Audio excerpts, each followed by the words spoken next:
Hello, my name is Kevin Jones. I am the workers' comp specialist for the Dodge Jones Injury Law Firm in Eastern North Carolina. We have offices in New Bern, Morehead City, Jacksonville, Greenville, and Beaufort. I'm here to talk to you about some frequently asked questions that I get in my practice as a workers' comp lawyer.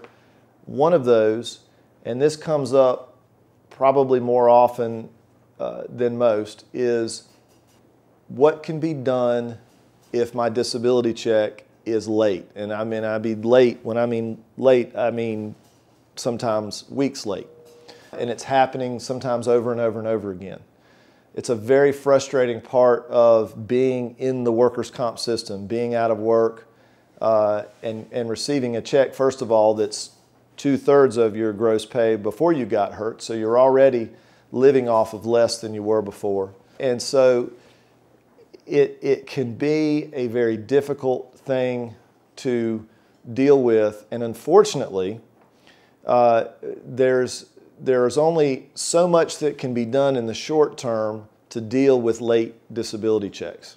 The way the statute is written, it gives the adjusters too much, in my opinion, leeway to hold up checks or not pay checks on time, and then folks are behind the eight ball many times because they've got bills to pay and they plan on a check. They've always gotten a paycheck on a particular day of the month or days of the month or days of the week, and now that's just not happening anymore.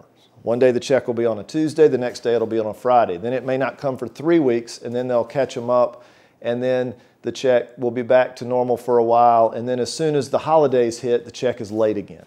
I don't know why it is, but it seems like, and I know this is anecdotal and not statistical, but it seems like around Thanksgiving and the New Year is when we have the most trouble with checks being late, where we're following up with adjusters and defense attorneys and trying to get those checks back on track.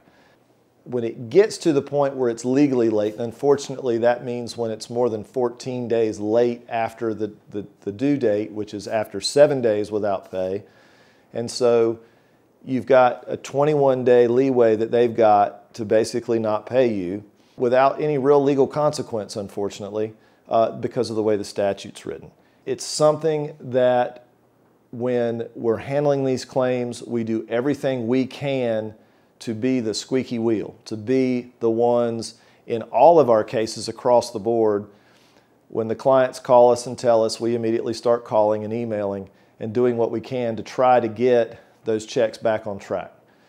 Sometimes it really is just a mistake. Sometimes there is a computer problem. Sometimes they really did just forget.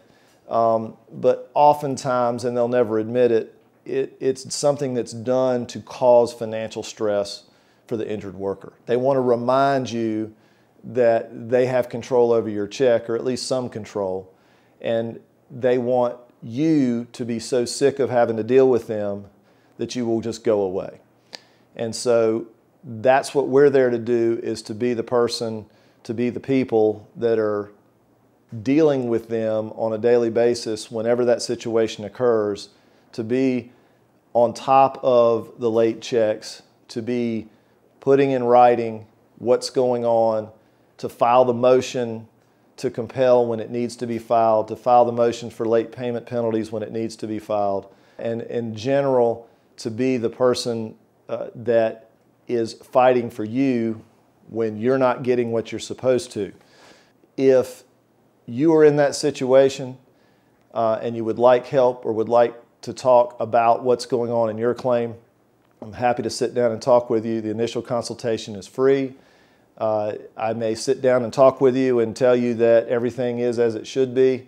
And I may tell you that there are some things that they're doing that they should not be doing. And I may tell you that they are not paying you the way they should, or they have told you some things that are not correct about your claim and that need to be fixed. The important thing here is that you have the information. You need to know whether or not what they're doing is legal, whether or not what they're doing is right. And if not, I'm happy to help.